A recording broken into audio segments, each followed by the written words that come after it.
Her husband's family mocked her at her father's funeral, until the will was read aloud. Martha Rowland Reed was 29 years old and earning $43,000 a year as a kindergarten teacher when her husband's family whispered loud enough for her to hear that she was breathing like she's collecting welfare checks at her own father's funeral. And what the reading of the will revealed 2 hours later would cost the Reed family everything they'd built their privilege on. Hello, my beautiful family. Welcome back. Before we dive into today's incredible story, I have a small but heartfelt request. Please subscribe. Your support is what keeps these stories alive. Every time you click that like button, you are helping us share voices that would otherwise be forgotten and stories that deserve to be heard. And in the comments, please tell us the city or country where you are watching from, because together, we are not just sharing stories, we are keeping hope alive. The February cold bit through Martha's simple black dress as she stood outside Eternal Rest Memorial Gardens in Queens. Rain threatened from gray skies that matched the mood. Her twin 1-year-old sons, Caleb and Isaiah, squirmed in her arms, too young to understand why mommy kept crying, why the man in the framed photo wasn't moving. Inside the small chapel, her husband Conrad's family, the Reeds of Reed Pharmaceuticals, worth an estimated $52 million, stood in a tight circle near the back, their designer funeral attire worth more than Martha made in 6 months. I still don't understand why we had to come to this, Diane Reed's voice carried across the chapel, pitched just loud enough to ensure Martha heard. We have the Vanderbilt Foundation Gala tonight. This is so inconvenient. Martha had heard worse from them over the past 6 years of marriage. But today, standing 30 feet from her father's casket while Conrad's mother complained about being inconvenienced, something inside her went very still. Not broken. She'd been breaking slowly for 6 years. This was different. This was the moment before you stop feeling pain because there's nothing left to hurt. Martha, honey, maybe you should take the boys to the car. Conrad appeared beside her, his $3,200 Tom Ford suit immaculate, his voice carrying that particular tone of embarrassed authority he used whenever his two worlds collided. Mom's upset because we're missing the gala, and you know how she gets. The babies are fussing, and it's making everyone uncomfortable. It's my father's funeral, Conrad. I know, babe. I know. He wouldn't meet her eyes, just like always. But you know how my family is. Let's just get through this, okay? We'll grab dinner after. Maybe that Thai place you like. My treat. She almost laughed. His treat. With his trust fund that paid him $180,000 annually for existing. But then she remembered what her father had whispered to her 3 weeks ago in the hospital, when pancreatic cancer had stolen everything but his clarity. His hand, weathered from 35 years of sorting mail in every kind of weather, had gripped hers with surprising strength. Baby girl, let them show you who they are. Every insult, every dismissal, every time Conrad stands there and says nothing, that's them showing you. And when I'm gone, I'm going to show you something too. I'm going to show you who you've always been. My daughter. And worth more than all of them combined. Martha had thought it was the morphine talking. Her father had been a postal worker, a GS-7 government employee who'd maxed out at $52,000 a year before retirement. He'd lived in the same rent-stabilized apartment in Jamaica, Queens since 1989, paying $1,100 a month for a 2-bedroom that would cost $2,800 on the open market. The most valuable thing Martha thought her father owned was a 2003 Toyota Camry with 203,000 miles that he'd maintained himself in the building's parking lot. She had no idea how wrong she was. Excuse me. Mrs. Reed. A woman in a sharp charcoal pantsuit appeared in the chapel doorway, rain misting her shoulders. She carried a leather briefcase with the gold-embossed logo of Chun & Associates, one of Manhattan's most expensive estate planning firms with partners billing at $950 per hour. I'm Victoria Chun. Your father retained our services. I know this is difficult timing, but we need to conduct the reading of the will today, as specified in Mr. Thomas Rowland's final wishes. The conference room here is prepared. The temperature in the chapel seemed to drop 10 degrees. Diane Reed's perfectly maintained face twisted into something between confusion and contempt. Will. Victoria, there must be some mistake. Thomas was a postal worker. They don't have estates. They have pensions and Social Security. Conrad's sister Jessica laughed, a sharp sound like breaking glass. Oh my God, is this real? Dad, are we seriously doing a will reading for someone who worked at the post office? What's he leaving her? His stamp collection. Conrad's father Edward checked his Patron watch. $47,000, a gift from a pharmaceutical rep. Conrad's son, how long is this going to take? We're missing cocktail hour. Conrad looked between his family and Martha, that familiar paralysis settling over his features. The same expression he wore every time he had to choose between defending her and keeping his family's approval. But Martha wasn't looking at Conrad anymore. She was looking at Victoria Chun, who held her gaze with something Martha hadn't seen directed at her in years: respect. The conference room is on the second floor, Victoria said, her voice carrying a steel Martha recognized from her own father. I've already notified all interested parties named in the will. That includes the Reed family, as Mr. Rowland specifically requested their presence. Why would he? Diane started. Because he wanted witnesses, Victoria said simply. And Mr. Rowland was very particular about documentation. Martha felt Caleb tug at her hair, Isaiah's small fist gripping her dress. Her sons. Her beautiful black boys who would grow up in a world that would judge them before they opened their mouths. Who needed to learn early that worth wasn't measured in country club memberships or trust fund balances. She thought about the image everyone would see if they looked at this moment frozen in time. Martha standing alone with her twins, elegant in her grief despite the Target dress, despite the exhaustion, despite everything. Her natural hair pulled back in a simple bun, her boys in their $12.99 matching outfits from Old Navy that Jessica had sneered at. And behind her, the Reeds, white, wealthy, watching with barely concealed disdain. Let them show you who they are, her father had said. Then let me show them who you've always been. Where's the conference room? Martha asked, her voice steady for the first time in years. Second floor. The Serenity Room. It seats 15. 15. Conrad's voice cracked slightly. Martha, your dad didn't even know 15 people. Victoria Chen's smile was slight but unmistakable. Mr. Rowland knew exactly who needed to be here. Shall we? The Reeds exchanged glances, confused, irritated, but most of all certain this was another example of poor people wasting everyone's time with their small dreams and smaller assets. They filed toward the stairs, already planning how quickly they could escape after this charade. But Martha saw something in Victoria Chen's eyes. The same flicker she'd seen in her father's eyes 3 weeks ago when he told her to wait for the lawyers. Not quite hope. She'd had that beaten out of her by 6 years of the Reeds' contempt. But something close to it. Something that felt like the moment before lightning strikes. The moment before everything changes. The moment before they all learned exactly who had married up in this family. The Serenity Room lived up to its name in the cruelest possible way. Pale blue walls, soft lighting designed to soothe grieving families, a mahogany conference table that could seat 15, but today held only 8 adults and 2 squirming toddlers who had no idea their world was about to change forever. Martha sat at one end of the table, Caleb on her lap trying to grab the tissue box. Isaiah in a portable high chair she'd brought from home making nonsense sounds that echoed too loud in the tense silence. Across from her, the Reeds arranged themselves like a firing squad. Diane and Edward at the center, Conrad beside his mother looking increasingly uncomfortable, Jessica to his left scrolling through her phone with theatrical boredom. Victoria Chin stood at the head of the table, briefcase open, extracting documents with the practiced efficiency of someone who'd done this 1,000 times. But there was something different in her bearing today, an edge of anticipation that Martha couldn't quite place. This is ridiculous, Diane announced to no one in particular. She'd positioned herself like a queen holding court, her $12,000 Hermes Birkin bag placed deliberately on the table as if establishing territorial dominance. Victoria, I appreciate that you're doing your job, but surely we can expedite this. Thomas was a sweet man, but he worked for the Postal Service. How much documentation could there possibly be?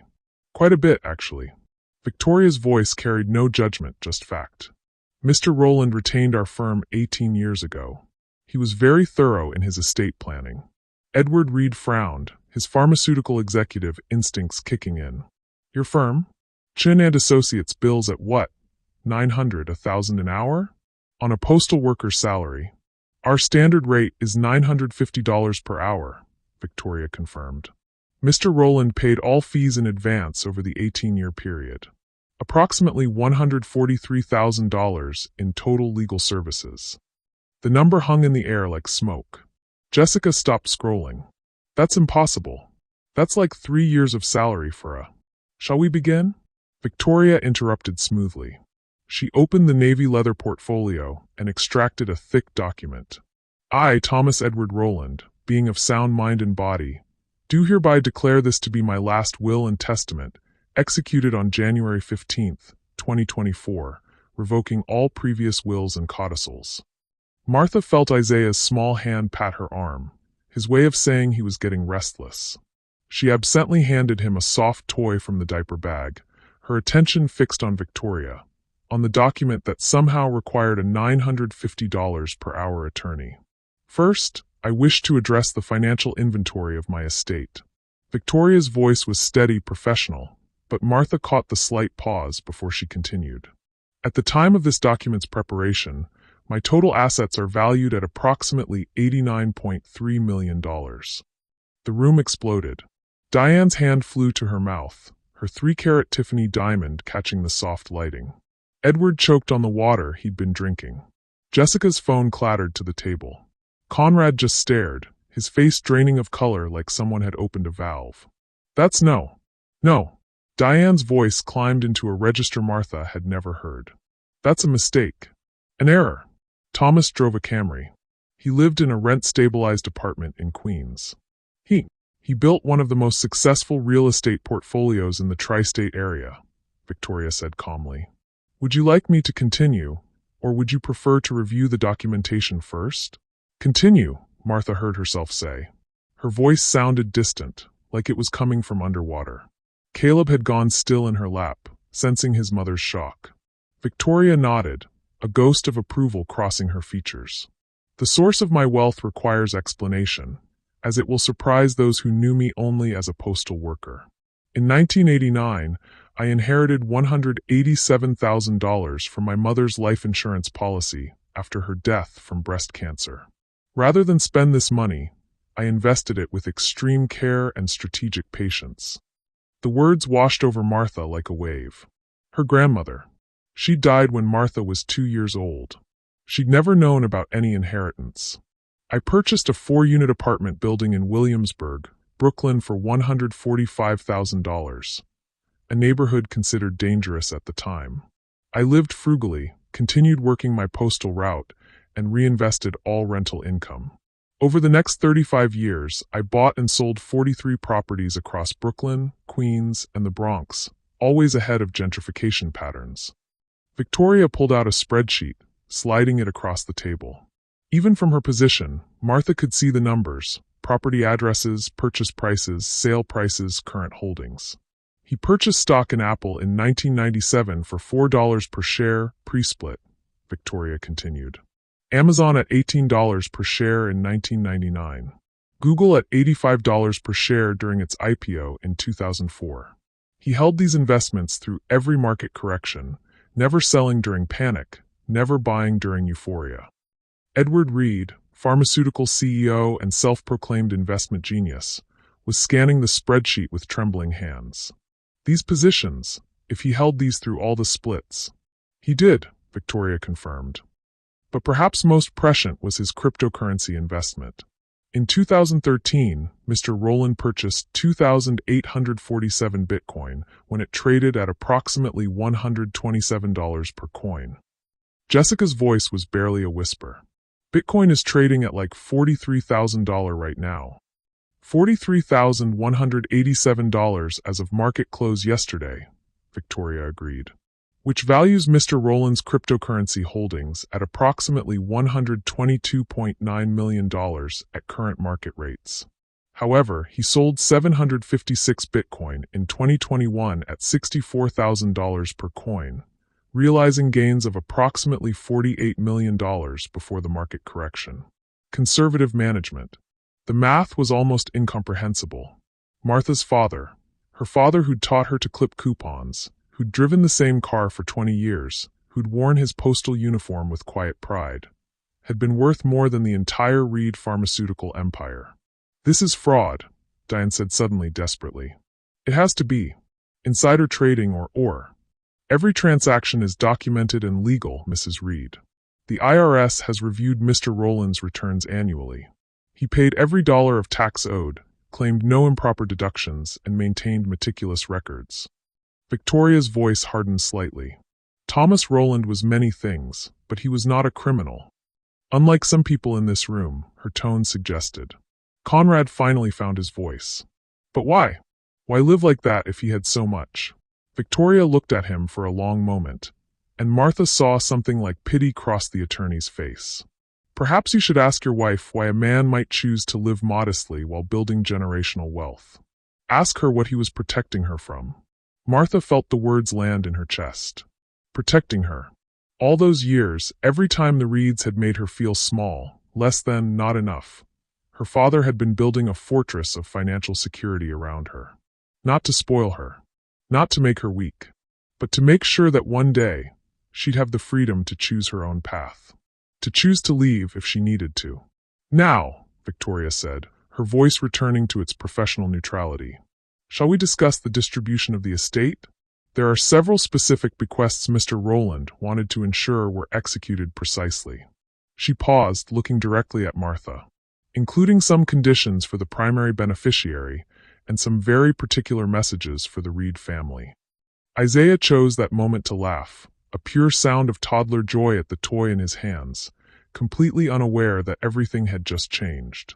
That his mother, who'd spent 6 years apologizing for existing, who'd made herself smaller and quieter to fit into spaces that never wanted her. His mother was now one of the wealthiest women in New York. And the people who'd spent 6 years treating her like she wasn't worth their time were about to learn exactly what Thomas Rowland thought of them. Victoria Chen's smile was slight but unmistakable. "Let's continue, shall we?" The Reeds, for the first time in 6 years, had absolutely nothing to say. Victoria Chen turned to a new section of the will, and something in her posture shifted, like a prosecutor approaching the evidence table. Martha watched the Reeds lean forward despite themselves, unable to look away even as their faces reflected the dawning awareness that this wasn't over. This was just beginning. "Before we discuss the primary beneficiary," Victoria said, "Mr. Rowland left specific bequests to several individuals he felt deserved acknowledgement." Diane Reed straightened slightly, her panic giving way to something closer to hope. Perhaps Thomas had left them something after all.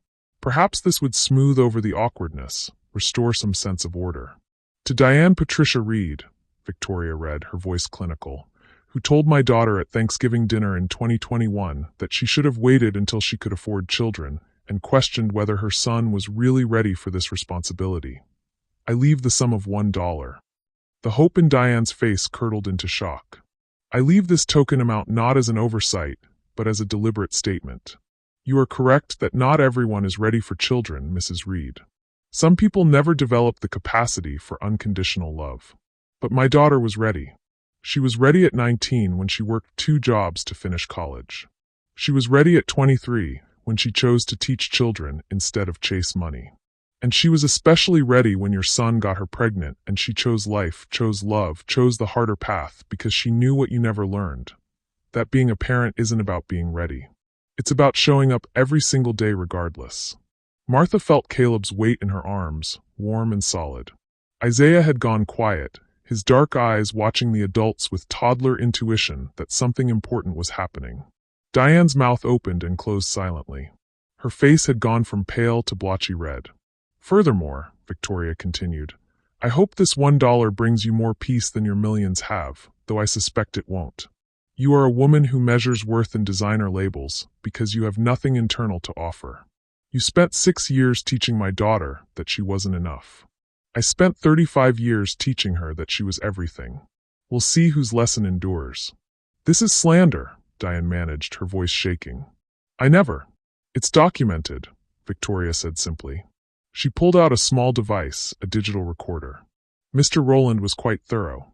Would you like me to play the Thanksgiving 2021 recording now, or shall we continue?" Diane fell silent. "To Edward Harrison Reed," Victoria read, who asked my daughter at a family dinner in 2019 whether postal work was real work compared to pharmaceutical sales. I leave the sum of $1 and this message. I made my fortune through patience, integrity, and serving my community with dignity for 35 years. You made yours by exploiting patent laws and pricing life-saving medications beyond the reach of the people who need them most. Edward's face went dangerously red. Now you listen here. Mr. Rowland also wanted me to inform you that he spent considerable resources documenting certain business practices at Reed Pharmaceuticals. Price-fixing arrangements with 3 competitor companies, to be specific. He provided this evidence to the Federal Trade Commission and the Department of Justice in a sealed filing, to be opened upon his death. The color drained from Edward's face as quickly as it had risen. The estimated fine for such violations, Victoria continued calmly, ranges from $25 million to $50 million based on precedent cases. Mr. Rowland's documentation includes emails, recorded phone calls, and testimony from a senior executive at Reed Pharmaceuticals who was granted immunity in exchange for cooperation. Martha watched her father-in-law grip the edge of the table. Conrad had gone absolutely still beside him, his eyes wide. You can't, we have lawyers," Edward stammered.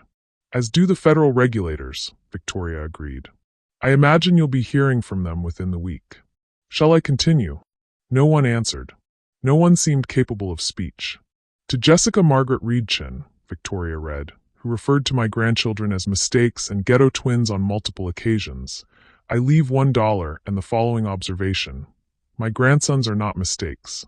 They are my legacy, my daughter's joy, and the future of a family built on actual values rather than inherited privilege. When they are grown, they will know their great-grandfather worked with dignity, loved without condition, and built something real.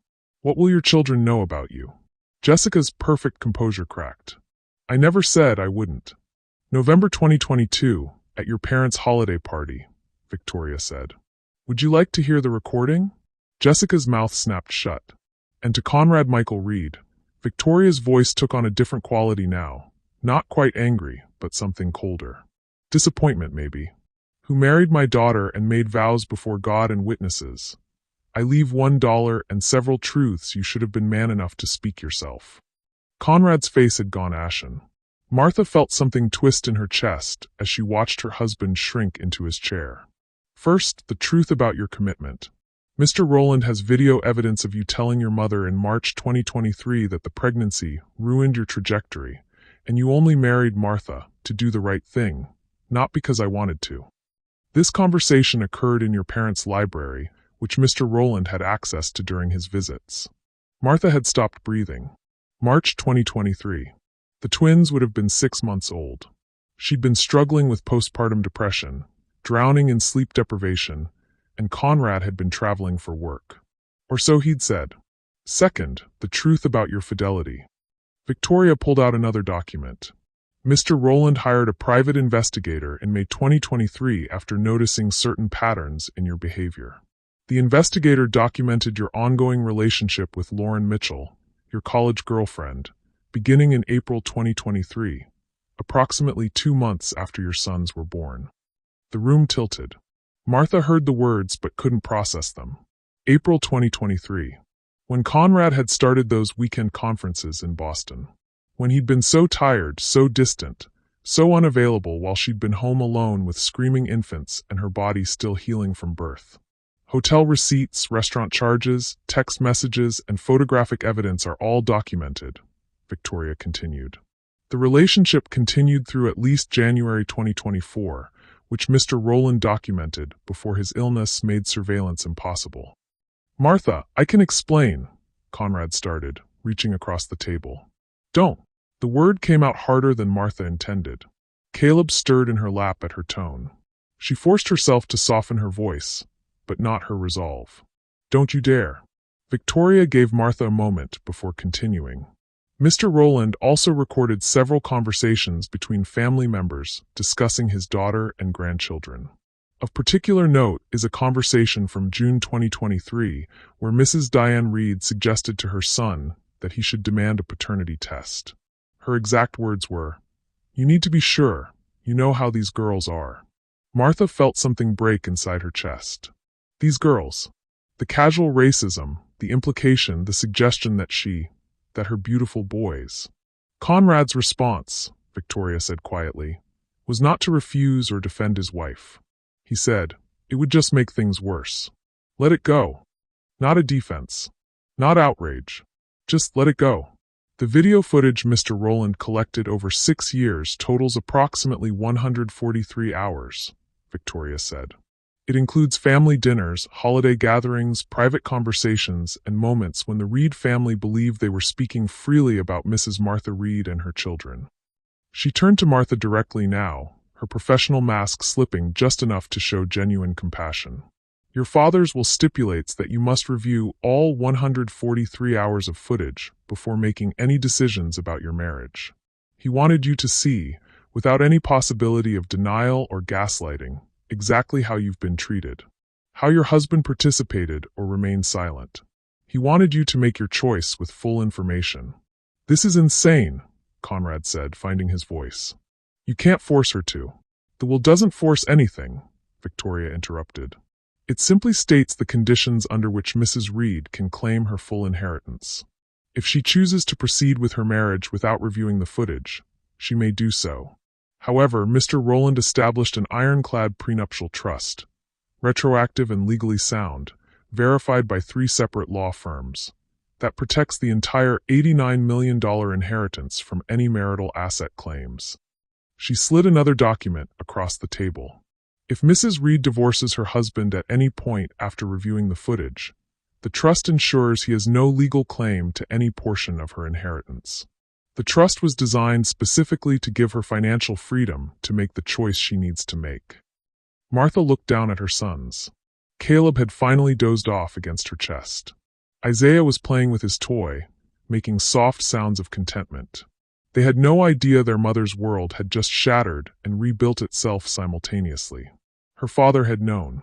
He'd known everything. Every insult, every betrayal, every moment she'd cried herself to sleep wondering why she wasn't enough. And he'd been building her a way out. Not just money.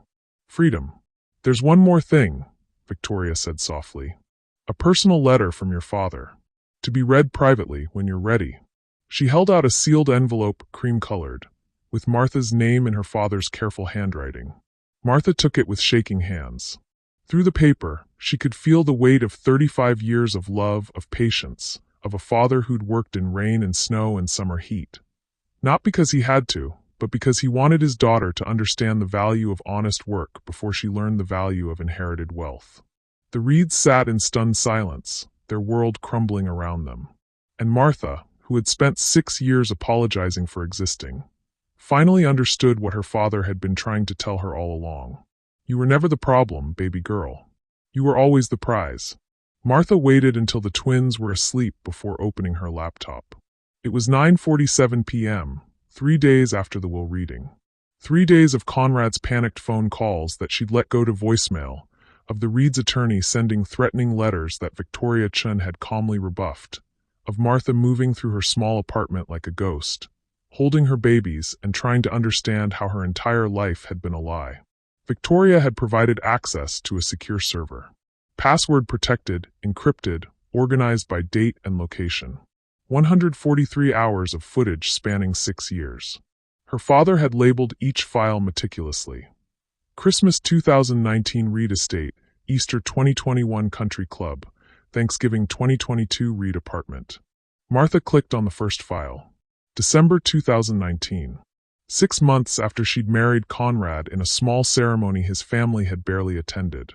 The video opened on the Reed family's Connecticut estate, all stone and money and cold elegance.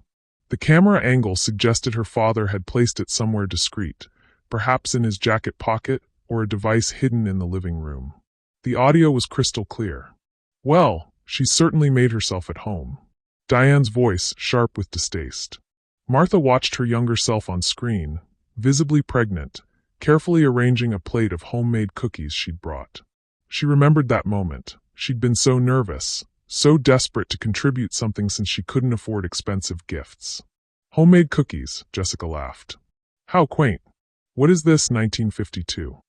It's sweet, Conrad said weakly. On screen, Martha saw him standing near his sister, not looking at his pregnant wife. Sweet like food stamps, Jessica continued. I'm just saying what we're all thinking. She got pregnant on purpose, trapped you, and now we're all pretending this is normal. Martha paused the video. Her hands were shaking. She remembered that Christmas. Conrad had told her later that his family loved the cookies. He'd said they thought she was thoughtful. She pressed play. Jess, come on, Conrad said, but he was smiling. Actually smiling. What? You told Mom yourself you weren't planning this. The condom broke, or whatever story she gave you. Jessica's voice dripped with skepticism. Martha's hand flew to her mouth. The condom broke. That was the truth, an accident that had changed everything. But the way Jessica said it, like Martha had sabotaged it deliberately. I'm just trying to do the right thing, Conrad said quietly. Not I love her. Not she didn't trap me. Just the right thing. Martha forced herself to continue. File 2, Easter 2021. The twins were 3 months old. Martha had been drowning in sleep deprivation, still 20 pounds from her pre-pregnancy weight, her hair in a simple natural style because she hadn't had time for anything else. The country club dining room came into view. Martha saw herself sitting at the edge of the frame, trying to soothe a crying Caleb while Diane held court at the center of the table. I'm just saying, if she'd waited to have children until they were financially stable, this wouldn't be so hard. Diane's voice carried across the restaurant. But some people just don't plan ahead. Mother, Conrad said, a warning in his tone. Hope flickered in Martha's chest. Maybe he had defended her. Maybe the recording would show. I know. But darling, look at her. She looks exhausted. And that hair. Diane lowered her voice slightly, but not enough. If she's going to be part of this family, she needs to present herself more professionally. That natural look is fine for her kindergarten classroom, but here, Martha watched her younger self pretend not to hear, focused on the baby, shrinking into her chair. What do you want me to say? Conrad asked his mother. I want you to help her understand expectations. A good wife presents herself well. Maybe suggest a salon? Someone who can do something with that texture. Conrad said nothing. On screen, he cut into his lamb chops, chewed, swallowed. Said absolutely nothing. Martha's throat burned. She'd known they criticized her hair. But hearing Diane say it so casually, hearing Conrad's silence. The third video started automatically. November 2021. Diane's birthday party. Martha had saved for 2 months to buy her mother-in-law a cashmere scarf from Bloomingdale's. Oh, how sweet, Diane said on screen, holding up the scarf with the same enthusiasm someone might show for a gas station gift card. From Bloomingdale's.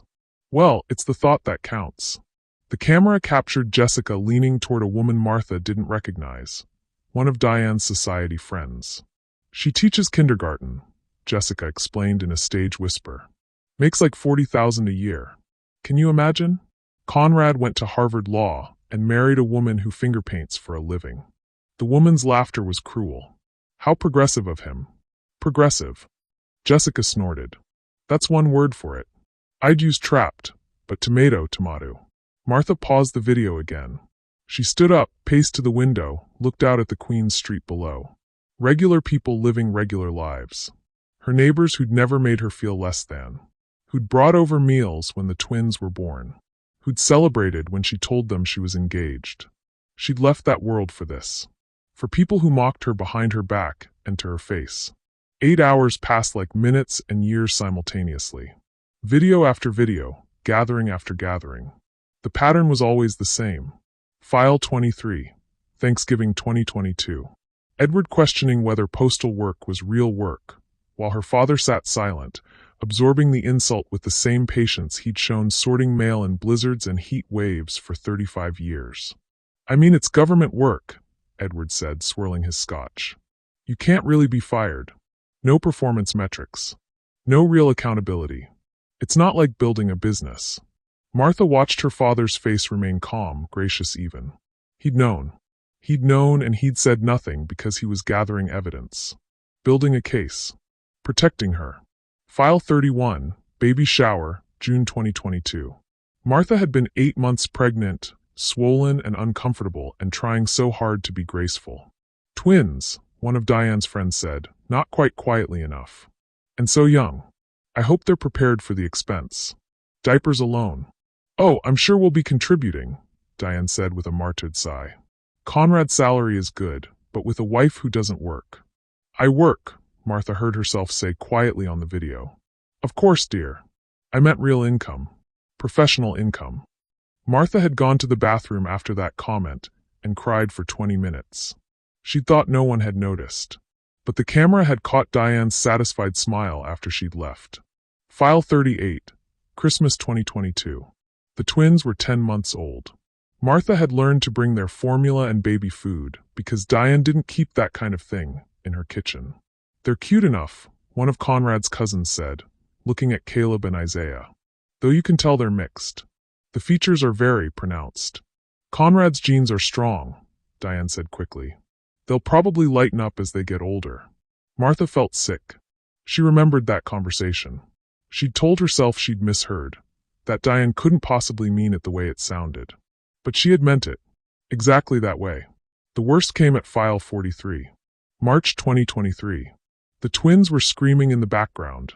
Martha could hear them through her phone when she'd called Conrad at his parents' house. He'd told her he was helping his father with some business documents. Just leave them in their cribs. Conrad's voice came through on the video.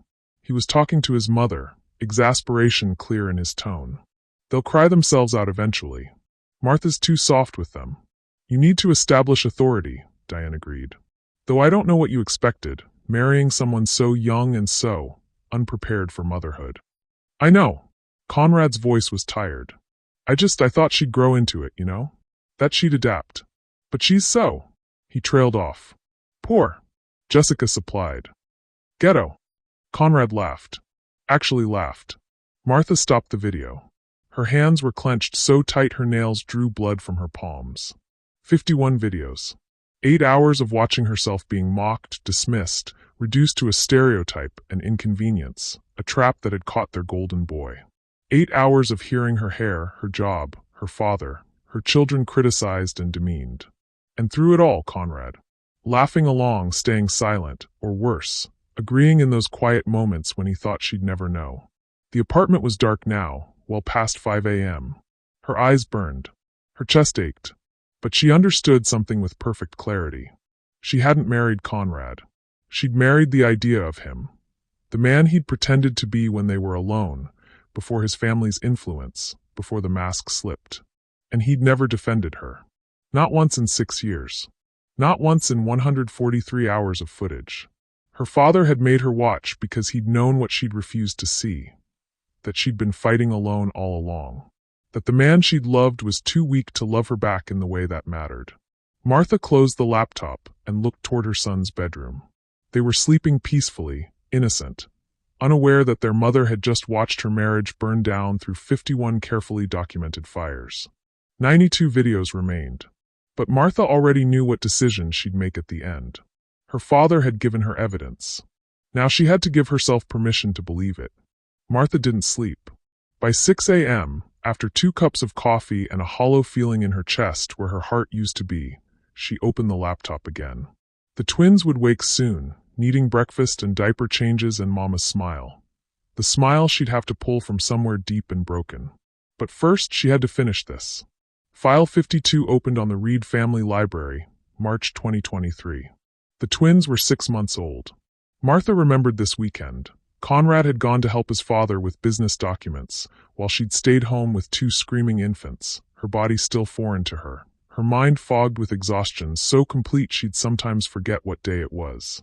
The video showed Conrad and Diane sitting in leather chairs that cost more than Martha's annual salary. A bottle of wine between them. Mother and son talking freely. I'm worried about you, darling. Diane's voice carried that particular blend of concern and judgment she'd perfected. You look exhausted. Strained. I am exhausted. Conrad drained his wine glass. I'm 32 years old, Mom. I should be making partner, traveling, building my career. Instead, I'm changing diapers and listening to babies scream at 2 in the morning. Martha's hand froze on the mouse. She'd begged him to help more with night feedings. He'd said his work was too demanding, that he needed sleep to function. She'd believed him. The pregnancy ruined everything, Conrad continued, refilling his glass. My trajectory, my plans, everything I'd worked for just gone. Because a condom failed. You did the right thing by marrying her, Diane said soothingly. No one can fault you for that. I didn't marry her because I wanted to. The words came out bitter. I married her because it was the right thing to do. Because that's what men in our family do. We take responsibility. But God, sometimes I wonder what my life would look like if that night had just not happened. Martha felt something crack inside her chest. The night they conceived the twins, she'd thought it was beautiful, spontaneous, full of love. He'd told her she was everything he'd ever wanted. He'd lied.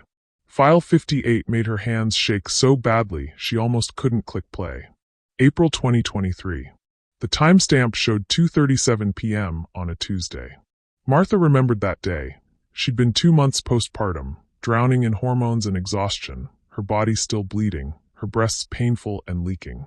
Conrad had called to say he'd be home late, another work dinner. The video opened on a hotel lobby.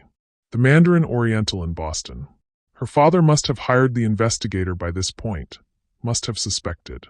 Conrad walked through the frame in his work suit, confident, smiling. And beside him, holding his hand like she had every right to, Lauren Mitchell. Tall, blonde, polished. Everything Martha wasn't and would never be. Conrad's college girlfriend, the one he'd mentioned once or twice in that casual way that meant she'd mattered. That maybe she still did. The camera followed them to the elevator. Captured Conrad's hand on Lauren's lower back, the intimate gesture of a man who'd done this before. The timestamp in the corner continued. 2:41 p.m., 2:43 p.m. Martha watched the elevator doors close on her husband and another woman while 180 miles away. She'd been home alone with screaming twins, her body torn and healing, believing Conrad when he said he was working late to provide for their family. The investigator had been thorough. File 59 showed them leaving the hotel 4 hours later. Conrad kissed Lauren goodbye at the valet stand. Not a peck, a real kiss. The kind that spoke of history and present and maybe future. Files 60 through 73 documented the affair. May through January. Hotels, restaurants, weekend conferences that Martha had never questioned because she'd trusted him. Because she'd been stupid enough to believe that a man who'd married her out of obligation might somehow learn to love her for real. Each timestamp felt like a knife. May 12th, 2:30 p.m. Martha had been home with the twins, one of them running a fever. She'd called Conrad crying, overwhelmed. He'd told her to give them Tylenol, and he'd be home soon. The video showed him checking into the Four Seasons with Lauren at 3:15 p.m. June 8th, 11 a.m., Father's Day. Conrad had said he needed to stop by the office. The video showed him meeting Lauren for brunch, laughing over mimosas while Martha's father had come to visit, had held his grandsons, and watched his daughter pretend everything was fine. October 23rd, 6:47 p.m., the twins' first Halloween. Martha had dressed them as little pumpkins, had sent Conrad photos. He'd texted back hearts, and so cute. The timestamp showed him with Lauren at a hotel bar 40 minutes later. Martha paused on that one. She'd saved those photos in an album. Baby's first Halloween. She'd thought they were building memories as a family. They'd been a family of 3 while Conrad built something else entirely with someone who looked right in his world. File 81 made her stomach turn. June 2023, video footage from the Reed estate. She couldn't see who was in the frame, but the audio was clear. Her father must have placed a recorder in one of the rooms. You need to be absolutely certain they're yours. Diane's voice, low and urgent. Mom, not this again. Conrad sounded tired, not outraged. I'm serious, Conrad. A paternity test. Just to be sure. A pause. You know how these girls are. She was young, working class, and you were a Harvard Law graduate with a trust fund. You need to protect yourself. These girls. The casual racism made Martha want to scream. Her sons, her beautiful, perfect sons, reduced to suspicious biology because of the color of their skin. They're mine, Mom. They look just like me. Relief started to bloom in Martha's chest, fragile and desperate. Besides, Conrad continued, demanding a paternity test would just make things worse. She'd never forgive it, her family would get involved. It would be this whole thing. It's easier to just let it go. The relief died instantly. Not, how dare you suggest my wife would cheat? Not, that's racist and insulting. Not, get out of my house if you're going to disrespect my family. Just, it would make things worse. He'd weighed the options, his wife's dignity versus family peace, and chosen convenience. Martha watched 46 videos over the next 6 hours. Watched her marriage die in real time, frame by frame, word by word. Watched Conrad tell his sister Martha was fine, but not who I'd have chosen if circumstances were different. Watched him meet Lauren again and again while Martha recovered from childbirth, while she walked the floors at 3 a.m. with screaming babies, while she taught herself to be a mother because her husband was too busy being someone else's something. The final video in this section was from January 2024, 2 months before her father died. Conrad and Lauren at a restaurant in Manhattan, close enough that the investigator had caught audio. I can't keep doing this, Lauren said. You're married. You have children. I know. Conrad's voice was miserable. I know. But I can't just walk away. What kind of man abandons his kids? So I'm supposed to wait forever? While you play house with her? It's not like that. Martha, she's a good person. A good mother. She doesn't deserve, he stopped. Doesn't deserve what? The truth? To know her husband wishes he'd married someone else. Conrad said nothing. The silence was answer enough. Martha closed the laptop as dawn broke over Queens. The twins would wake soon, hungry and happy, ready to start their day with the simple joy of toddlers who believed their world was safe. She'd spent 6 years making herself smaller, quieter, more acceptable. Straightening her hair. Apologizing for her job. Teaching her sons to be grateful for crumbs from a table they should have owned. And all along, Conrad had been the coward she'd refused to see. A man who'd married obligation but courted love somewhere else. Who'd let his mother question his children's paternity because confrontation was inconvenient. Who'd chosen comfort over character every single time. Her father had known. He'd documented every betrayal, every lie, every moment Martha had been home alone drowning while Conrad built a different life with different possibilities. The evidence was overwhelming. 46 videos that showed Conrad never chose her. He'd only accepted the consequence of one broken condom and then spent 6 years resenting the life it created. Martha picked up her phone, opened her contacts, found Victoria Chen's number. The text was simple. I need a divorce attorney. The best you know. Money is no object. The reply came instantly despite the early hour. I'll send you 3 names. All excellent. All ready when you are. When you are. Martha looked toward her son's bedroom door. Heard Isaiah starting to stir, making his morning sounds. She was ready. She'd been ready since video 1. But now she had proof that the man she'd loved had never existed. Just a role Conrad played when it was easier than being honest. 92 videos down. 46 more to go.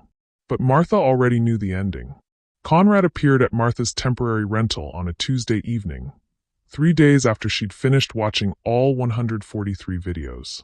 She'd moved out of their shared apartment while he was at work, taken only what belonged to her and the twins, left her key on the kitchen counter with no note. She heard his knock and knew it was him before checking the peephole. Knew from the rhythm, urgent but trying to seem casual. She'd learned to read him in 6 years of marriage. The real question was why it had taken her so long to realize he'd never learned to read her at all. Martha, please. His voice carried through the door. I know you're in there. I can hear the twins. Just let me explain.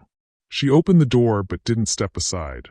Caleb and Isaiah were in their playpen behind her, occupied with soft toys. She'd positioned herself so Conrad couldn't see them clearly. So they couldn't see him and reach for Daddy with the unconditional love of toddlers who didn't know yet that love could be conditional. Conrad looked terrible. His Harvard law polish was cracking. 3 days of stubble, wrinkled shirt, eyes red-rimmed from either tears or lack of sleep. Part of her, the part that had loved him, that maybe still loved the ghost of who she'd thought he was, wanted to comfort him. The rest of her, the part that had watched 143 hours of documented betrayal, stood firm. Martha, please. Can I come in?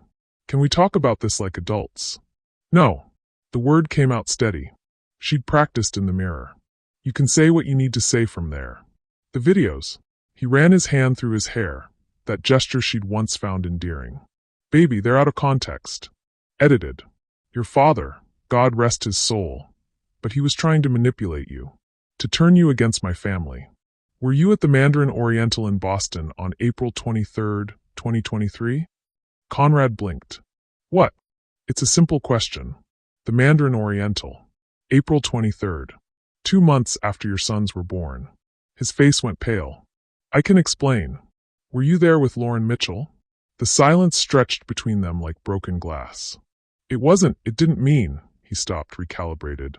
I was confused. Overwhelmed. New father, the pressure at work, your postpartum was really hard, and I didn't know how to help. So you helped yourself to your ex-girlfriend in a hotel room. Martha's voice stayed level. While I was home bleeding and crying and trying to figure out how to keep 2 infants alive. Is that the context I'm missing? Martha, I made mistakes. I know that. But I love you. I love our boys. We can get through this. Marriage counseling, whatever you need. She stepped back and picked up her laptop from the hall table. Opened it, clicked on a file she'd prepared. Turned the screen toward him. Let's talk about context. The video showed Conrad and Lauren kissing in the hotel lobby. Not a goodbye peck. A kiss that lasted 6 full seconds, his hand in her hair, her body pressed against his like she belonged there. Conrad's jaw worked. I ended it after that. It was a mistake. Martha clicked to the next video.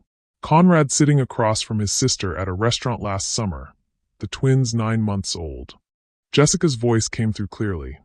But are you happy? Really? Conrad's response. I'm trying to be. But the twins, Jess, they weren't planned. They weren't what I wanted. And now my whole life is built around these mistakes I made.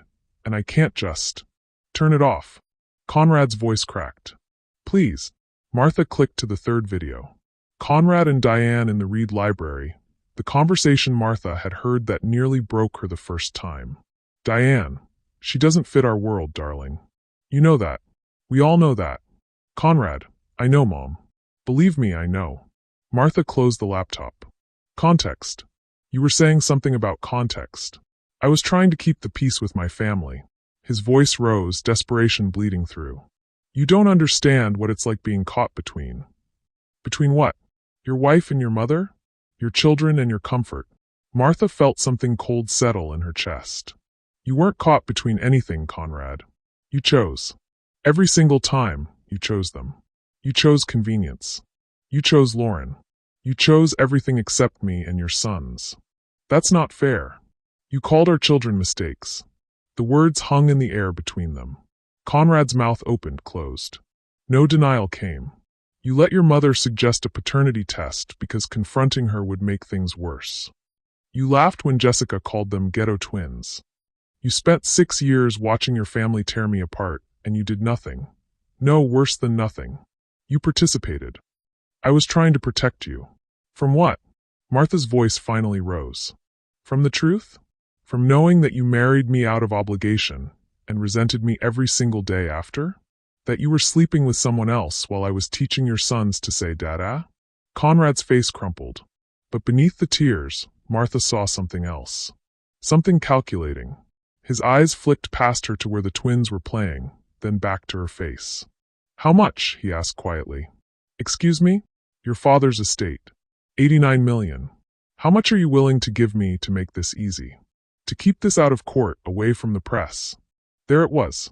The mask finally dropping completely. I'm not giving you anything, Conrad. We're married. New York is an equitable distribution state. My father established a prenuptial trust. Ironclad. Verified by 3 law firms. If I divorce you, which I'm doing, you get nothing. His face went from grief to anger so fast it was like watching a switch flip. You can't do that. We've been married 6 years. I filed yesterday. Victoria Chin referred me to Margaret Stanton. Conrad went very still. Stanton? She bills at $1,100 an hour. I paid a $50,000 retainer. She's very thorough. Very motivated. Martha crossed her arms. The prenuptial trust is already activated. You have no claim to my inheritance. Our marital assets will be divided equitably, but Conrad? We don't have much. The furniture's rental. The savings account has $4,000. Your trust fund was always separate property. This is insane. You're being manipulated by a dead man. I'm being protected by a father who loved me more than you ever did. I'll fight for custody. Conrad's voice went hard. I'll fight for my sons. You can't keep them from me. Martha had been waiting for this. You can try. But my attorney has all 143 hours of video, including footage of you telling your mother you didn't want children, of you meeting your mistress while your sons were infants, of you admitting the pregnancy ruined your trajectory. She stepped closer, keeping her voice low and steady. You have documented evidence of adultery, emotional abandonment, and material neglect. I have evidence, Conrad. Mountains of it. And I have resources now to fight as long as necessary. They're my sons. Then act like their father. Not like a man who called them mistakes and then disappeared into hotel rooms with his ex-girlfriend while they were too young to even hold their heads up. Conrad's hands clenched into fists. For a second, Martha saw something dangerous in his face. Not physical violence, but the rage of a man who'd always gotten what he wanted. Discovering the world had new rules. You'll regret this, he said quietly. When the money runs out and you're alone with 2 kids and no husband, you'll regret this. I've been alone with 2 kids for 2 years, Martha said. The only difference now is I'm done pretending you were ever really here. She stepped back and closed the door. Locked it. Listened to Conrad stand there for a full minute before his footsteps retreated down the hall. Only then did her hands start shaking. Only then did she lean against the door and let herself cry. Not for what she'd lost, but for what she'd never really had. A marriage built on obligation. A husband who'd loved her only when it was easy. Behind her, Isaiah called out, "Mama?" Martha wiped her eyes, straightened her spine, and turned toward her sons. They were watching her with toddler concern, sensing Mama's distress. "It's okay, babies," she said, kneeling beside their playpen. "Mama's okay." And for the first time in 6 years, she wasn't lying. The federal investigation moved faster than anyone expected. 3 weeks after the will reading, U.S. Marshals appeared at Reed Pharmaceuticals headquarters in Stamford with warrants, boxes, and a forensic accounting team that would spend the next 6 months dismantling Edward Reed's carefully constructed empire of greed. Martha watched the news from her rental apartment, Isaiah on her lap, Caleb playing with blocks at her feet. The local NBC affiliate showed footage of agents carrying file boxes out of the gleaming glass building. Edward's lawyer stood on the steps reading a prepared statement about full cooperation and minor accounting discrepancies. Her phone buzzed. "Victoria Chun, your father's documentation was comprehensive. DOJ estimates $34 million in fines, possibly criminal charges for senior executives. Thought you should know."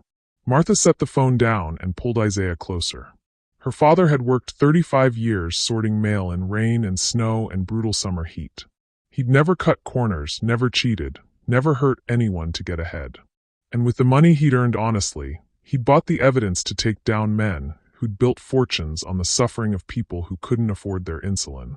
The fine was announced 2 weeks later. $34.2 million for systematic price fixing of 3 essential medications over a 7-year period. The pharmaceutical trade publications called it devastating.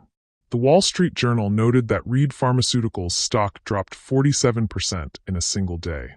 Martha's phone lit up with a text from a number she didn't recognize. "This is your fault. You and your dead father destroyed us. Diane." She blocked the number and went back to playing with her sons. The Connecticut estate went up for sale in May. Martha saw the listing online, $12.9 million, reduced from $15.5 million. The place where she'd been mocked diminished, made to feel like an interloper at family gatherings. The place where her father had quietly placed his cameras and documented everything. It sold for $11.2 million after 3 months on the market. The Reeds moved to a condo in Stamford, 3,200 square feet instead of 9,000. No guest house, no pool, no staff. According to Victoria's sources, they'd had to let go of their housekeeper, their groundskeeper, and Diane's personal assistant. Martha felt no satisfaction in their downfall. Just a quiet sense of balance being restored. Conrad's collapse was more public and far more humiliating. The divorce proceedings were supposed to be sealed, but someone, Martha never learned who, though she suspected one of the paralegals at Conrad's firm who'd been on the receiving end of his condescension, leaked the affair documentation to a legal gossip blog popular among Manhattan attorneys. Prominent associate at Mitchell and Crane, Indiana, messy divorce. Affair with college girlfriend while wife home with newborn twins. The post included enough details to make Conrad identifiable without naming him directly. But in the insular world of big law, everyone knew within hours. Margaret Stanton called Martha that afternoon. The firm asked for his resignation. He was up for partner this year. That's over now. They fired him for having an affair? Martha asked, surprised. Law firms weren't known for their moral stances on infidelity. They fired him because the affair showed poor judgment, and the divorce proceedings are revealing his documentation problem. Apparently, he billed several of those Boston trips as client development. The firm's general counsel is concerned about billing fraud. They're asking him to leave quietly rather than face an ethics investigation. Martha thought about Conrad's face when he'd asked how much money she'd give him. Thought about 6 years of him making her feel small while he played the rising star at work, the dutiful son at home, the tragic husband trapped by an accidental pregnancy. All of it built on lies. And now the lies had caught up. Jessica's fall was perhaps the most complete. She'd built her entire identity on her social position. The right schools, the right clubs, the right charity boards. Her Instagram was a carefully curated gallery of wealth signals.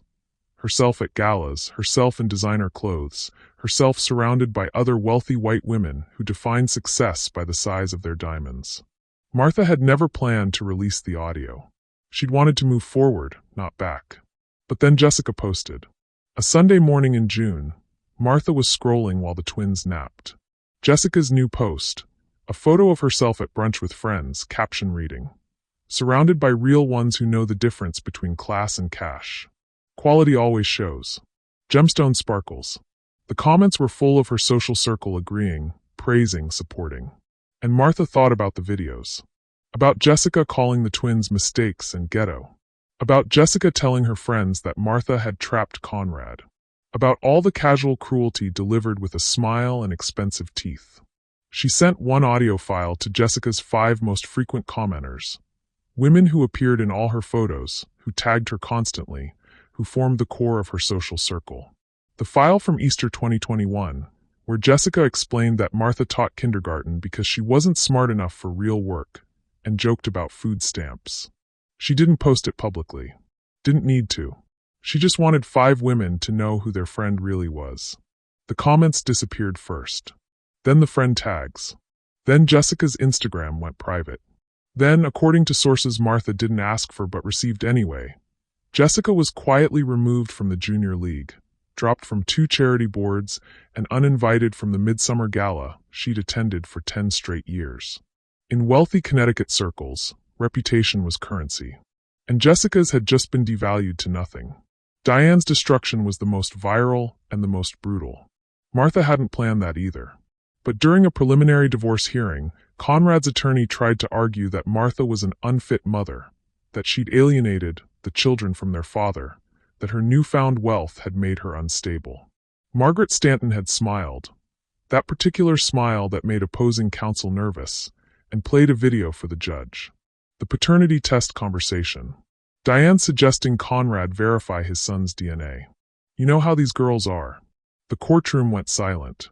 The judge, a black woman in her 60s, asked to see the video again.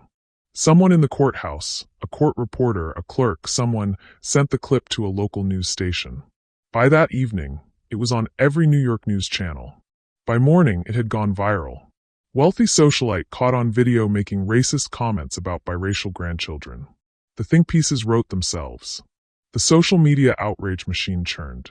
Screenshots of Diane at various charity events, championing diversity initiatives, while privately questioning whether her black grandchildren were really her sons. The hospital board asked for her resignation within 48 hours. The museum board followed the next day. Her name was removed from the donor wall at the Children's Hospital, where she'd served for 15 years. $200,000 in donations suddenly not enough to overcome documented racism. Diane tried to apologize, a statement released through a PR firm about poor word choice and taken out of context. But the video was clear. The contempt in her voice was unmistakable. Martha watched it all unfold from a distance, like a storm she'd predicted but hadn't caused.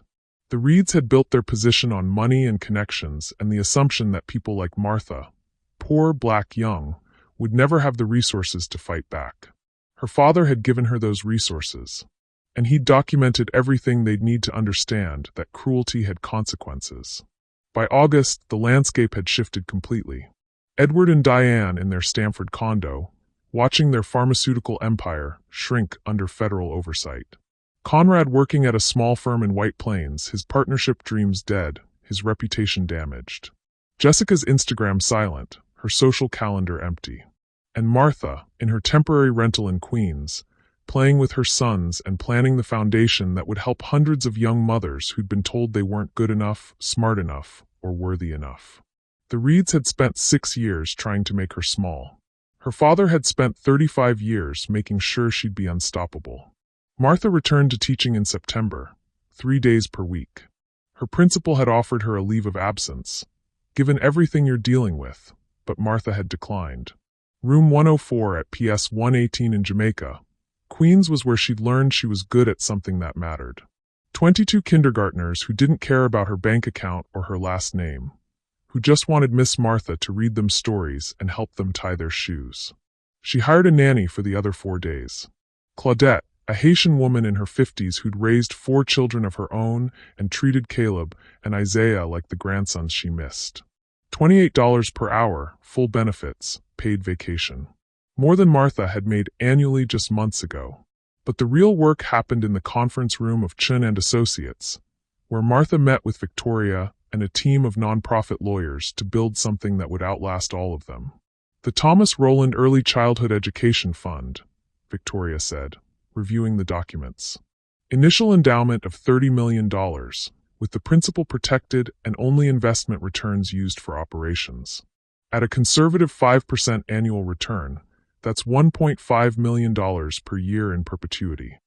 Martha looked at the mission statement she'd written late one night while the twins slept.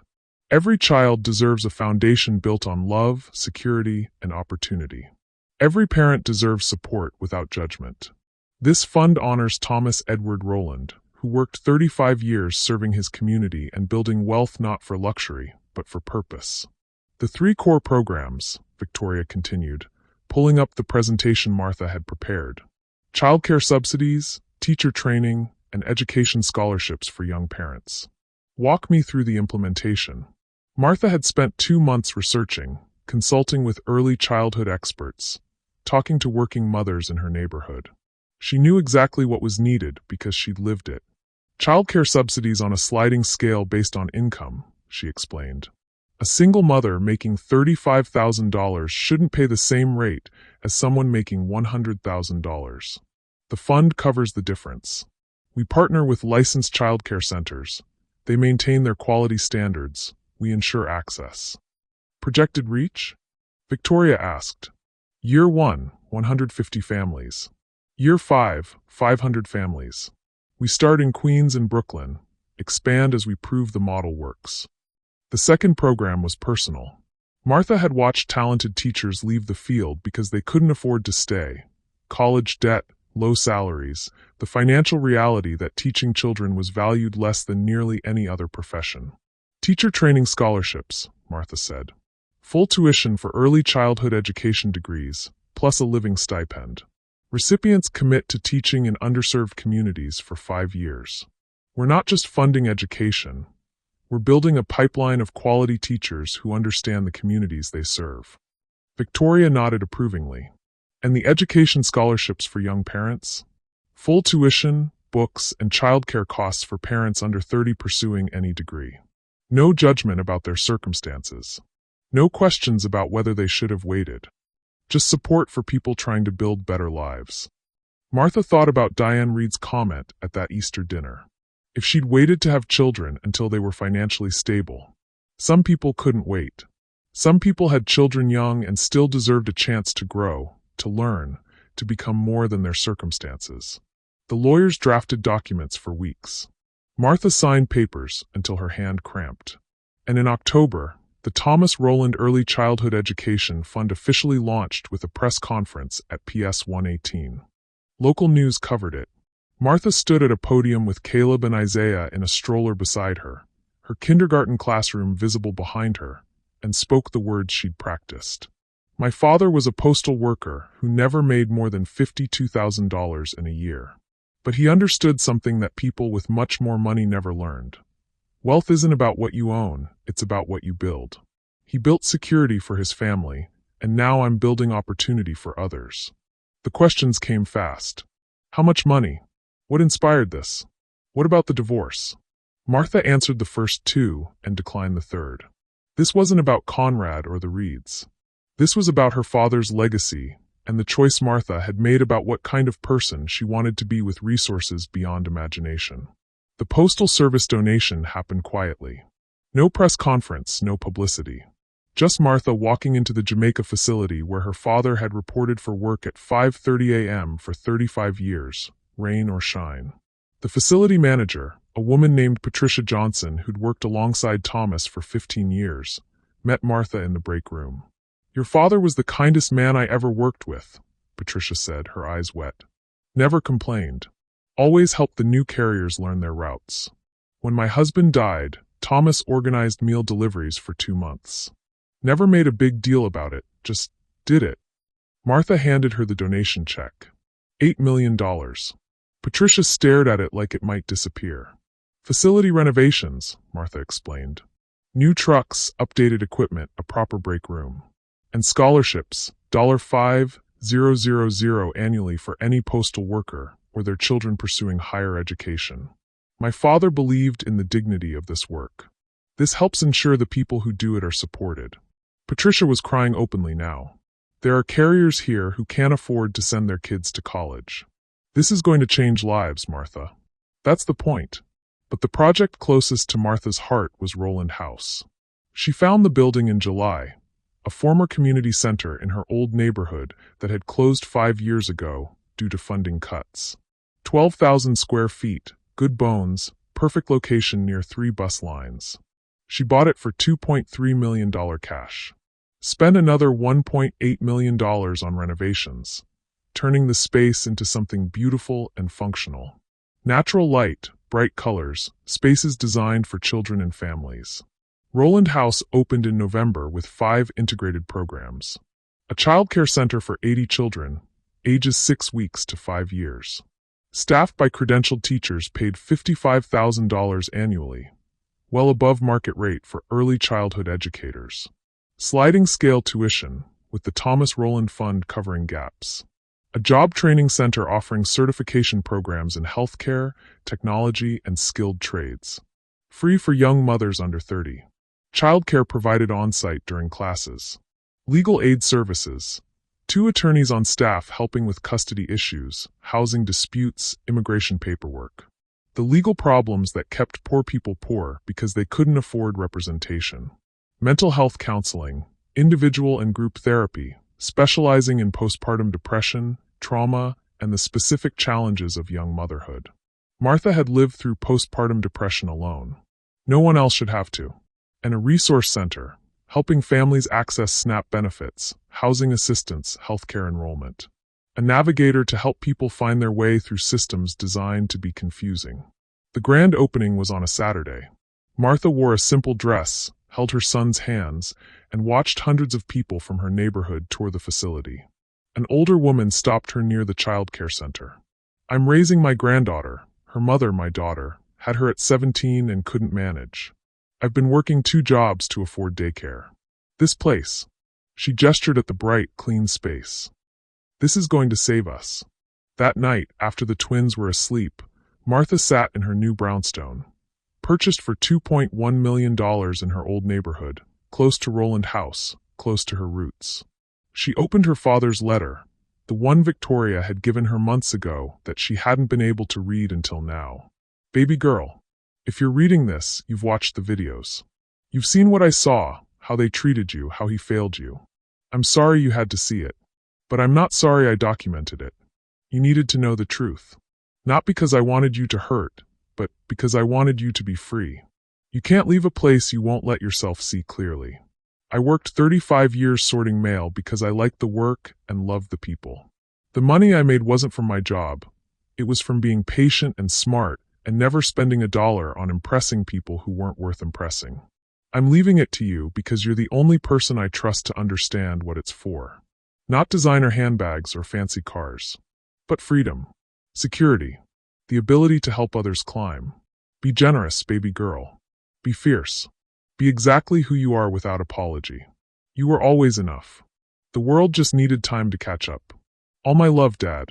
Martha folded the letter carefully, placed it in the frame beside her father's photo. Tomorrow she'd go back to teaching kindergarten. Next week, she'd visit Roland House and meet with families starting their programs. Her father had sorted mail for 35 years and built an empire. Martha was going to teach children and change the world.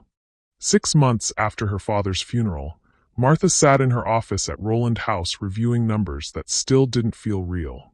Not the dollar amounts. She'd made peace with having more money than she'd ever spend, but the human numbers. The lives changed. The futures unlocked. 234 families receiving childcare subsidies, Claudia Martinez, her program director, reported during their Monday morning meeting. Average subsidy is $847 per month. That's money they're using for groceries, rent, medication.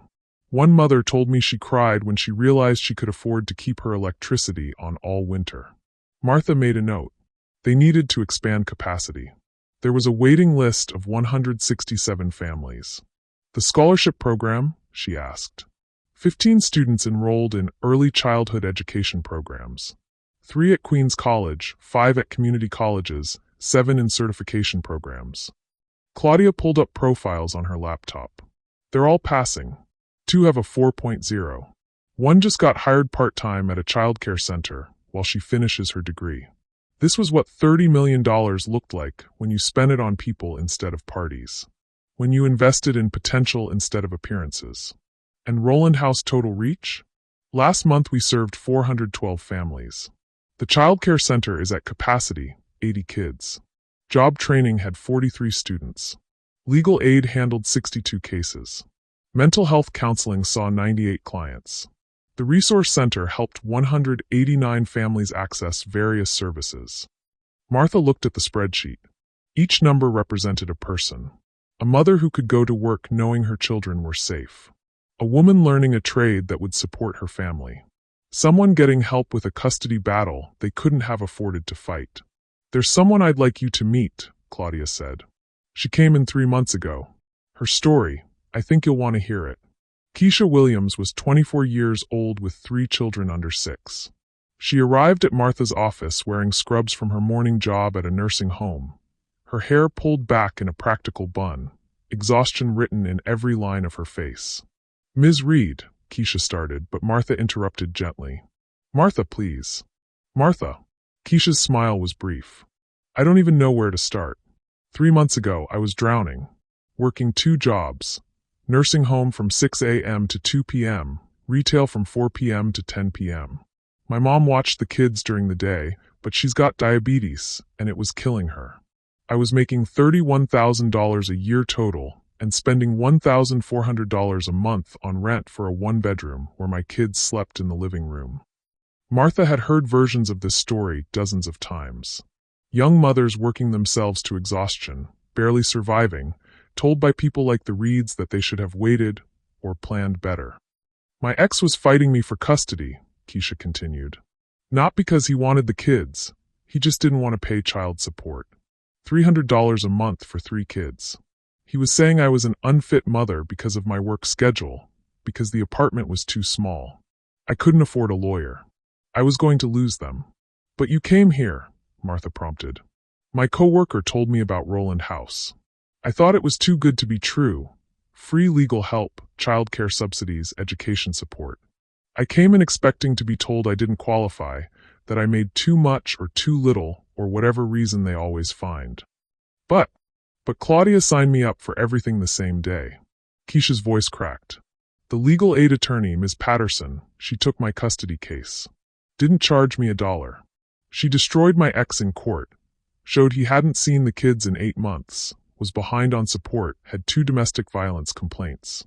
Judge awarded me full custody and increased his support to $450 a month. Martha felt the familiar tightness in her chest. This was why she'd built this place. The childcare subsidy covered $920 of my monthly daycare costs, Keisha continued. That meant I could quit my retail job and just work at the nursing home. Which meant I could sleep. Which meant I could be a better mother.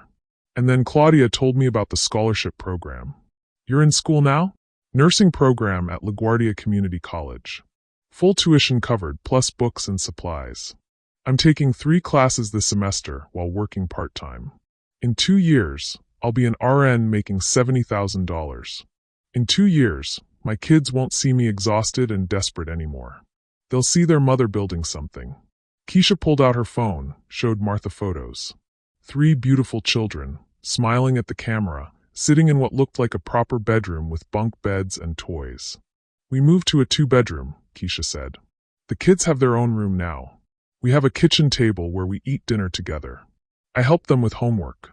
I read them bedtime stories. I'm their mother again, not just someone trying to survive. She looked directly at Martha, eyes bright with tears. You gave me my life back. You gave my children their mother back. I don't know how to thank you for that. Martha thought about the Reeds. About Diane saying Martha should have waited to have children. About Jessica joking about food stamps and welfare. About 6 years of being told that young mothers like her and Keisha were the problem, not a system designed to keep them struggling. You don't thank me, Martha said. You finish your degree. You raise your kids. And maybe someday, when you're an RN making good money, you remember what it felt like to need help. And you help someone else. I will. Keisha stood, shook Martha's hand. I swear to God I will. After Keisha left, Claudia handed Martha a folder. New York Times wants to do a profile. Also Essence, The Cut, and Good Morning America. The media attention had started in December. Local news first, then regional, then national. Everyone wanted to understand how a kindergarten teacher had become one of New York's most effective philanthropists seemingly overnight. Martha had been careful in her interviews. She talked about her father's values, about practical solutions versus charity galas, about investing in people instead of tax write-offs. She never mentioned the Reeds by name, never discussed the divorce, never gave them the satisfaction of being part of her story. The Times piece ran in January. The Postal Worker's Daughter. How Martha Reed is revolutionizing early childhood support. Unlike traditional philanthropy focused on galas and donor recognition, Reed's approach is aggressively practical. The Thomas Rowland Fund doesn't host $1,000 per plate dinners. It pays for diapers and daycare. It trains teachers and funds degrees. It meets people where they are with what they actually need. I'm not interested in having my name on a museum wing, Reed explains from her office at Rowland House, her twin sons playing nearby. I'm interested in helping a single mother become a nurse. In making sure quality teachers can afford to stay in the profession. In proving that the best investment isn't in things, it's in people. Essence featured her in March. Building generational wealth through service. Martha Reed's revolutionary approach to philanthropy. The article highlighted how Martha's model specifically served communities of color, how her lived experience as a young black mother informed every program decision, how Rowland House felt different from typical nonprofit spaces. Warmer, more welcoming, designed by and for the people it served. Good Morning America aired her segment in April. Martha wore a simple dress, held Isaiah's hand while Caleb sat in her lap, and talked about her father. He worked 35 years in a job people like my ex-in-laws considered beneath them. But he understood dignity. He understood that how you treat people matters more than how much money you have. And he taught me that real wealth isn't what you own, it's what you build that outlasts you. The segment went viral. #RealWealth trended for 2 days. Women across the country shared stories of struggling young mothers, of the childcare crisis, of the impossible math of low wages and high costs. And quietly, donations started arriving. People who'd never met Thomas Rowland sending $50, $100, $500 to the fund in his name. Teachers donating portions of their modest salaries. Postal workers from across the country contributing to help expand the model. By June, the Thomas Rowland Fund had raised an additional $2.7 million in grassroots donations. Martha established a second location in the Bronx. Started planning a third in Brooklyn. She stood at the window of her Roland House office, watching mothers drop off their children at the daycare center. Women in scrubs heading to nursing shifts. Women in business casual heading to office jobs. Women in jeans heading to trade programs. All of them able to work, to learn, to grow because someone had made childcare possible. Because someone had offered help without judgment. Her father had sorted mail for 35 years and changed one life, his daughter's. Martha was going to change thousands. Conrad appeared on Martha's doorstep on a Tuesday evening in late November, exactly 1 year and 2 weeks after her father's funeral. She saw him through the peephole before he knocked, thinner, older somehow, wearing a suit that looked expensive but not quite expensive enough. The polish was gone. Martha opened the door, but didn't step aside. Behind her, she heard Caleb and Isaiah playing with blocks, their laughter the soundtrack of her new life. "Hello, Conrad." "Martha." He looked past her, trying to catch a glimpse of the twins. "I know I don't have the right to just show up, but can we talk? Please." She'd known this was coming. Margaret Stanton had warned her last month that Conrad's lawyer had mentioned he wanted to discuss expanded visitation. Martha had been preparing. "You have 15 minutes, she said. "Outside." They sat on her front steps, the Brooklyn brownstone she'd purchased for $2.1 million rising behind them. Her neighborhood, where she'd grown up, where people knew her as Tommy Rowland's daughter before they knew her as anything else. "How are they?" Conrad asked, nodding toward the house. "The boys. Thriving. Talking in full sentences. Caleb loves dinosaurs. Isaiah's obsessed with trains." Conrad's face did something complicated. "I've missed so much." "That was your choice." "I know." He rubbed his face, a gesture she remembered from arguments past. "Martha, I'm not here to make excuses. I'm here because I want to be in their lives. Really be in their lives. Not just the court-mandated supervised visits twice a month." Martha waited. There was more coming, she could feel it. "Lauren's pregnant," he said quietly. "Due in April. And it's made me realize, when I have this baby, I want to do it right. Be present. Be the father I should have been to Caleb and Isaiah." There it was. The redemption narrative. The man who'd learned his lesson with a new family, retroactively trying to fix his first attempt. "And," Martha kept her voice neutral, "and I want to be part of their lives. Real visitation, not supervised. Maybe weekends. I want them to know they have a father who," he stopped, "who loves them." Martha looked at him for a long moment, saw the truth beneath the words.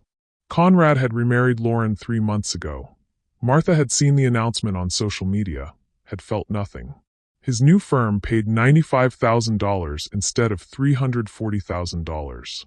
Lauren's Instagram showed a smaller apartment, fewer designer labels, the subtle downscaling of people adjusting to new financial realities. And now a baby coming. Another mouth to feed on a salary that was good but no longer extraordinary. "You're struggling financially," Martha said. It wasn't a question. Conrad's jaw tightened. "That's not why I'm here. It's not the only reason. But it's part of it." She softened her tone slightly. "Conrad, I'm not judging. I know what it's like to worry about money. But I need you to be honest, with me and yourself. You want to be in the twins' lives. That's good. But you're also hoping that proximity to them means proximity to me, which means maybe some financial help when things get tight." "That's not," he stopped, deflated. "Okay, maybe part of me thought, I don't know, that you'd be generous. That for the boys' sake, you might help with." "No." The word was firm but not cruel. "I'll support our sons completely. Their education, healthcare, activities, everything they need. But you and Lauren and your new baby? That's your life, Conrad. Your choices. Your responsibility." He nodded slowly, accepting what he'd probably known was coming. "But I will agree to expanded visitation," Martha said. "With conditions." His head snapped up. "Conditions. Therapy. Individual for you, and co-parenting counseling for both of us. You need to work through why you abandoned them, and we need to learn how to communicate for their benefit." "Okay. What else?" "Supervised visits for the first 3 months to establish consistency. Then we can discuss unsupervised time if you've shown up reliably. My sons need to know they can count on you before I trust you alone with them." Conrad flinched but nodded. "No discussions of my inheritance, my foundation, or my financial decisions with the boys present. They're 2 years old, but they understand more than you think. I won't have them hearing you resent what you gave up. I don't. Martha gave him a look. He fell silent. An absolute respect for my parenting decisions. You don't get to undermine me or contradict me, especially to make yourself look like the fun parent. We're a team for their benefit, or this doesn't work. Agreed. Conrad's voice was rough. Martha, I know I don't deserve this chance. I know I failed them. Failed you. This isn't for you, she said gently. It's for Caleb and Isaiah. They deserve the opportunity to know their father, even if he's flawed. Even if he hurt their mother. Maybe especially then, so they learn that people can try to do better, even when they've done wrong. She stood, signaling the conversation was over. Have your lawyer contact Margaret with proposed visitation schedules. We'll work something out. Thank you. He stood too, hesitated, then asked quietly. Are you happy? Really? Martha thought about her classroom, her students who called her Miss Martha and brought her crayon drawings. Thought about Roland House and Keisha Williams in nursing school. Thought about her twins sleeping in their own bedroom in a home filled with love and security. Yes, she said simply. I am. The 1-year anniversary celebration for Roland House happened on a Saturday in December.